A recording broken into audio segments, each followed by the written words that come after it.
Hi friends, ಅಂಶಿ ಅನ್ನೋ ಚಾನಲ್ಗೆ ಸ್ವಾಗತ. ಎಲ್ಲರೂ ಹೇಗಿದ್ದೀರಾ? ಎಲ್ಲರೂ ಚೆನ್ನಾಗಿದ್ದೀರಾ ಅನ್ಕೋತೀನಿ. Friends, healthy food and calcium ಯುಕ್ತ ಫುಡ್ ಇದು. ತಿನ್ನೋಕ್ಕೆ ತುಂಬ ಇಷ್ಟಪಡ್ತಾರೆ ಮಕ್ಕಳು. ಬಟ್ ಇದು ರಾಗಿ ಹಿಟ್ಟು ಬಳಸ್ಕೊಂಡು ಮಾಡ್ತಿರೋ ರೆಸಿಪಿ, ಸ್ವೀಟ್ ರೆಸಿಪಿ. ಹೇಗೆ ಮಾಡೋದು ನೋಡೋಣ. ಒಂದು ಬಾಣಲೆ ಇಟ್ಕೊಳ್ಳಿ. ಅದಕ್ಕೆ ಒಂದು ಬೌಲ್ ಕಡಲೆ ಬೀಜ ಹಾಕ್ಕೊಳ್ಳಿ. ನೀವು ಯಾವ ಲೋಟದಲ್ಲಾದರೂ ತೊಗೊಳ್ಳಿ ಅಥವಾ ಒಂದು ಬೌಲಲ್ಲಾದರೂ ತೊಗೊಳ್ಳಿ. ಅದೇ ಕನ್ಸಿಸ್ಟೆನ್ಸಿಲಿ ನೆಕ್ಸ್ಟ್ ಬೇರೆ ಇಂಗ್ರೀಡಿಯೆಂಟ್ಸ್ ಆ್ಯಡ್ ಮಾಡೋದಕ್ಕೆ ಈಸಿ ಆಗುತ್ತೆ.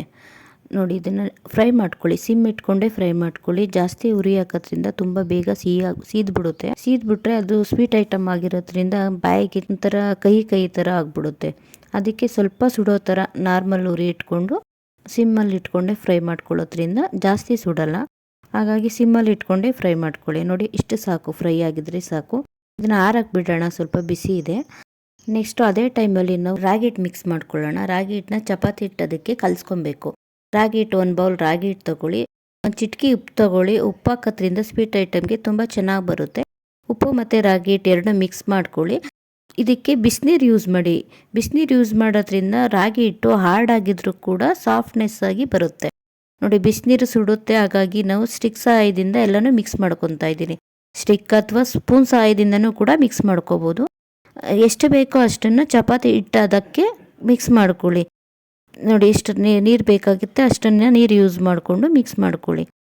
ಬಿಸಿನೀರನ್ನೇ ಯೂಸ್ ಮಾಡಿ. ಬಿಸಿನೀರು ಯೂಸ್ ಮಾಡೋದ್ರಿಂದ ತುಂಬ ಸಾಫ್ಟಾಗಿ ಬರುತ್ತೆ. ತಣ್ಣೀರು ಯೂಸ್ ಮಾಡಿದ್ರೆ ನೆನೆಯೋಕ್ಕೆ ಬಿಡಬೇಕಾಗುತ್ತೆ. ತುಂಬ ನೆನೆಸ್ಬೇಕಾಗುತ್ತೆ. ತುಂಬ 1 ಅವರ್ ಬಿಟ್ಟು ನೀವು ರೆಸಿಪಿ ಮಾಡಬೇಕಾಗುತ್ತೆ. ಹಾಗಾಗಿ ಬಿಸಿನೀರು ಯೂಸ್ ಮಾಡೋದ್ರಿಂದ ರೆಸಿಪಿ ಬೇಗ ಆಗುತ್ತೆ. ನೋಡಿ, ಸ್ವಲ್ಪ ಸುಡ್ತಾ ಇದೆ. ಹಾಗಾಗಿ ನಾವು ಕೈಯಲ್ಲಿ ಮಿಕ್ಸ್ ಮಾಡೋಕ್ಕಾಗಲ್ಲ. ಹಾಗಾಗಿ ನಾನು ಸ್ಟಿಕ್ ಸಹಾಯದಿಂದನೇ ಮಿಕ್ಸ್ ಮಾಡ್ಕೊತಾ ಇದ್ದೀನಿ. ನೋಡಿ, ಮಿಕ್ಸ್ ಮಾಡ್ಕೊಂಡ ನಂತರ ಇದನ್ನು ಕೈಯಲ್ಲಿ ಸ್ವಲ್ಪ ಡ್ರೈ ಆಗಿದೆ, ಬಿಸಿ ಎಲ್ಲ. ಹಾಗಾಗಿ ಕೈಯಲ್ಲಿ ಕೂಡ ಲಡ್ಡಿಸ್ಕೊತಾ ಇದ್ದೀನಿ. ಗಂಟಿಲ್ದಂಗೆ ಲಡ್ಡಿಸ್ಕೊಂಡು 3 ಉಂಡೆಗಳು ಟೈಪ್ ಮಾಡ್ಕೊಳ್ಳೋಣ. 3 ಉಂಡೆ ಮಾಡ್ಕೊಳ್ಳೋದ್ರಿಂದ ನೆಕ್ಸ್ಟ್ ನಾವು ಚಪಾತಿ ಹಿಟ್ಟಿನ ರೀತಿ ಲಡ್ಡಿಸ್ಕೋಬೇಕು. ಇದನ್ನು ಲಡ್ಡಿಸ್ಕೊಳ್ಳೋಕ್ಕೂ ಕೂಡ ಈಸಿ ಆಗುತ್ತೆ. ಇದು ಕ್ಯಾಲ್ಸಿಯಂ ಫುಡ್ ಆಗಿರೋದ್ರಿಂದ ಮಕ್ಕಳಿಗೆ ತುಂಬ ಹೆಲ್ದಿಯಾಗಿರುತ್ತೆ. ರಾಗಿ ಹಿಟ್ಟಿಂದ ಮಾಡಿದ್ದಂತಲೇ ಗೊತ್ತಾಗಲ್ಲ, ಅಷ್ಟು ಚೆನ್ನಾಗಿ ಬರುತ್ತೆ ಈ ರೆಸಿಪಿ. ನೋಡಿ, 3 ಉಂಡೆಗಳು ಟೈಪ್ ಮಾಡಿ ಇಟ್ಕೊಂಡಿದ್ದೀನಿ. ಅದನ್ನು ಲಡ್ಡಿಸ್ಕೊಳ್ಳೋಣ ಫ್ರೆಂಡ್. ಒತ್ಕೊಳ್ಳೋಣ. ಆ 3 ಉಂಡೆಗಳನ್ನ ಒತ್ಕೊಂಡು ಇಟ್ಕೊತೀನಿ. ಬಾಳೆ ಎಲೆ ಇಟ್ಕೊಂಡಿದ್ದೀನಿ.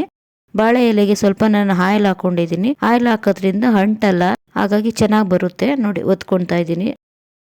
ಕೈಯಲ್ಲೇ ಲಡ್ಡಿಸ್ಕೊಳ್ಳೋದ್ರಿಂದ ಬೇಗನೆ ಆಗುತ್ತೆ. ಅಂದರೆ ಸಾಫ್ಟ್ ಆಗಿದೆಯಲ್ವಾ, ಅದಕ್ಕೆ ಇಷ್ಟು ಹಾರ್ಡಾಗಿ ಲಡ್ಡಿಸ್ಕೊಂಡ್ರೆ ಸಾಕು. ತುಂಬ ಸಿಲುವಾಗೇನು ಬೇಡ, ಇಷ್ಟು ಹಾರ್ಡಾಗಿ ಲಡ್ಡಿಸ್ಕೊಂಡ್ರೆ ಸಾಕು. ನೋಡಿ, ಒಂದು ಚಪಾತಿ ಕಲ್ ಮಾಡಿಕೊಂಡಿದ್ದೀನಿ ನಾನು. ಚಪಾತಿ ಕಲ್ ಬಿಸಿಯಾದ ನಂತರ ಬಿಸಿ ಮಾಡ್ಕೊತಾ ಇದ್ದೀನಿ. ಅದಕ್ಕೆ ಸ್ವಲ್ಪ ಆಯಿಲ್ ಹಾಕಿ, ಇಲ್ಲ ಮಕ್ಕಳು ಇಷ್ಟಪಡ್ತಾರೆ ಅಂದರೆ ತುಪ್ಪನೂ ಯೂಸ್ ಮಾಡ್ಬೋದು. ನೋಡಿ, ಎರಡು ಕಡೆನೂ ಉಲ್ಟಾ ಮಾಡಿ ಆಯಿಲ್ ಹಾಕ್ಕೊಂಡು ಬಿಸಿ ಮಾಡ್ಕೊಳ್ಳಿ ಫ್ರೆಂಡ್ಸ್. ಚೆನ್ನಾಗಿ ಬೇಯಿಸ್ಕೊಳ್ಳೋದ್ರಿಂದ ನೆಕ್ಸ್ಟ್ ನಾವು ಯಾವುದೇ ರೀತಿ ಬೇಯಿಸೋಕೆ ಹೋಗಲ್ಲ. ಇಷ್ಟೇ ಇವಾಗ ನೀಟಾಗಿ ಚೆನ್ನಾಗಿ ಬೇಯಿಸ್ಕೊಂಡು ಇಟ್ಕೊಬೇಕು. ನೋಡಿ, ಬೆಂದಿದೆಯಾ ಇಲ್ವಾ. ಹಾಗೆಯೇ 3 ಉಂಡೆಗಳನ್ನು ನೀಟಾಗಿ ನಾವು ಬೇಯಿಸಿಟ್ಕೊಳ್ಳೋಣ. ನೋಡಿ, 3 ಬೇಯಿಸಿಟ್ಕೊಂಡಿದ್ದೀನಿ. ಹಾಗೆಯೇ ಕಡಲೆ ಬೀಜನೂ ಫ್ರೈ ಮಾಡಿ ಇಟ್ಕೊಂಡಿದ್ದೀನಿ.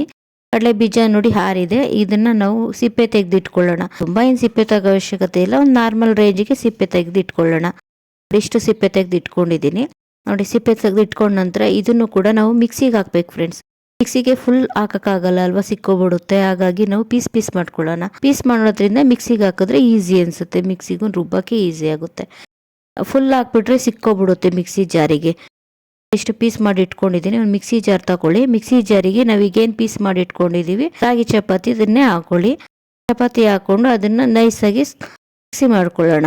ಮಿಕ್ಸಿ ಮಾಡ್ಕೊಳ್ಳೋದ್ರಿಂದ ಮಕ್ಕಳು ತಿನ್ನೋದಕ್ಕೂ ಈಸಿ ಅನಿಸುತ್ತೆ. ನೋಡಿ, ಎಷ್ಟು ಹಾರ್ಡಾಗಿದೆ ಅನಿಸಿದ್ರೆ ಮತ್ತೆ ನೀವು ಜಾಸ್ತಿ ದಪ್ಪ ಇದೆ ಅಂದರೆ ಮತ್ತೆ ನೀವು ಮಿಕ್ಸಿ ಮಾಡ್ಕೊಳ್ಳಿ. ಇದನ್ನು ಒಂದು ಬೌಲ್ಗೆ ಹಾಕ್ಕೊಂಡು ಇಟ್ಕೊತೀನಿ. ನೆಕ್ಸ್ಟ್ ಈ ಕಡಲೆ ಬೀಜ ಏನು ಇಟ್ಕೊಂಡಿದ್ದೀನಿ ಅದನ್ನು ಕೂಡ ಮಿಕ್ಸಿ ಮಾಡ್ಕೊಳ್ಳೋಣ.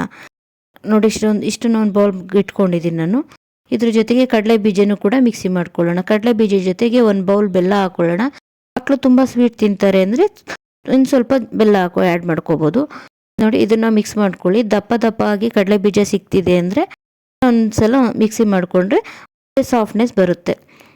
ನೋಡಿ, ಇನ್ನೊಂದ್ಸಲ ಮಿಕ್ಸಿ ಮಾಡ್ಕೊತಾ ಇದ್ದೀನಿ ನಾನು. ಇನ್ನೊಂದ್ಸಲ ಮಿಕ್ಸಿ ಮಾಡಿಕೊಂಡು ಇದನ್ನು ನಾವೇನು ರಾಗಿ ಚಪಾತಿ ಮಾಡ್ಕೊಂಡಿದ್ವಲ್ಲ ಆ ಚಪಾತಿಗೆ ಮಿಕ್ಸ್ ಮಾಡ್ಕೊತಾ ಇದ್ದೀನಿ. ಇದ್ರ ಜೊತೆಗೆ ನಾವು ನೋಡಿ ಎಷ್ಟು ಚೆನ್ನಾಗಿ ಬರ್ತಿದೆ. ಎರಡು ಮಿಕ್ಸ್ ಮಾಡಿದರೆ ಎಷ್ಟು ಕಲರು ಕೂಡ ಎಷ್ಟು ಚೆನ್ನಾಗಿ ಕಾಣಿಸ್ತಿದೆ ನೋಡಿ. ರಾಗಿ ಹಿಟ್ಟಿಂದೆ ಅಂತ ಗೊತ್ತೇ ಆಗಲ್ಲ ಮಕ್ಳುಗಳಿಗೆ. ನೋಡಿ ಎಷ್ಟು ಚೆನ್ನಾಗಿ ಬರ್ತಿದೆ. ಒಂದು ರವೆ ಟೈಪ್ ಬರುತ್ತೆ, ಆ ಥರನೂ ಕಾಣಿಸುತ್ತೆ. ಇದ್ರ ಜೊತೆಗೆ ಸ್ವಲ್ಪ ಏಲಕ್ಕಿ ಪೌಡರ್ ಹಾಕ್ಕೊಳ್ಳೋಣ. ಆ ಗಮನೂ ತುಂಬ ಚೆನ್ನಾಗಿ ಬರುತ್ತೆ. ತಿಂತಾಯಿದ್ರೆ ಮತ್ತೆ ತಿನ್ಬೇಕಂತ ಅನಿಸುತ್ತೆ. ನೋಡಿ ಇದನ್ನು ಉಂಡೆ ಟೈಪ್ ಮಾಡ್ಕೊಳ್ಳಿ. ಉಂಡೆ ಟೈಪ್ ಮಾಡ್ಕೊಳ್ಳೋದ್ರಿಂದ ತಿನ್ನೋಕ್ಕೂ ಕೂಡ ಈಸಿ ಆಗುತ್ತೆ, ಮಕ್ಕಳು ಕೊಡೋಕ್ಕೂ ಈಸಿ ಆಗುತ್ತೆ. ನೋಡಿ ಎಷ್ಟು ಚೆನ್ನಾಗಿ ಉಂಡೆ ಆಗ್ತಿದೆ. ಯಾಕಂದರೆ ನಾವು ಬೇಯಿಸ್ಬೇಕಾದ್ರೇ ಆಯಿಲ್ ಹಾಕ್ಕೊಂಡಿದ್ದೀವಲ್ಲ, ಆಯಿಲ್ ಅಥವಾ ತುಪ್ಪ ಏನಾದರೂ ಹಾಕ್ಕೋಬೋದು. ಬೇಯಿಸ್ಬೇಕಾದ್ರೆ ಹಾಕ್ಕೊಂಡಿದ್ದೀವಲ್ಲ ಅಷ್ಟಕ್ಕೇ ಸಾಕು. ಮತ್ತು ಕಡಲೆ ಬೀಜದಲ್ಲೂ ಲಿಕ್ವಿಡ್ ಅಂಶ ಇದೆಯಲ್ವಾ, ಆಯಿಲ್ ಅಂಶ ಇದೆ, ಹಾಗಾಗಿ ಅದನ್ನು ಕೂಡ ಮಿಕ್ಸ್ ಆಗ್ತಾ ಇರೋದ್ರಿಂದ ನೋಡಿ ಎಷ್ಟು ಉಂಡೆಗಳು ಎಷ್ಟು ನೈಸಾಗಿ ಬರ್ತಾಯಿದೆ. ನೋಡಿ ಎಷ್ಟು ಚೆನ್ನಾಗಿ ನೈಸಾಗಿ ಆಗ್ತಿದೆ. ಹಾಗೆಯೇ ಎಲ್ಲನೂ ಕೂಡ ಉಂಡೆಗಳು ಮಾಡಿ ಇಟ್ಕೊಂಡಿದ್ದೀನಿ. ನೋಡಿ ಎಷ್ಟು ಚೆನ್ನಾಗಿ ಬಂದಿದೆ. ನೋಡಿ ಎಷ್ಟು ಚೆನ್ನಾಗಿ ಬಂದಿದೆ. ಮಕ್ಳುಗಳಿಗೆ ಸ್ನ್ಯಾಕ್ಸ್ ಟೈಮಲ್ಲಿ ಕೊಟ್ಟರೆ ತುಂಬ ಖುಷಿಯಿಂದ ತಿಂತಾರೆ ಫ್ರೆಂಡ್ಸ್. ಅಷ್ಟು ಚೆನ್ನಾಗಿ ಸ್ವೀಟ್ ಚೆನ್ನಾಗಿ ಬರುತ್ತೆ ಇದು.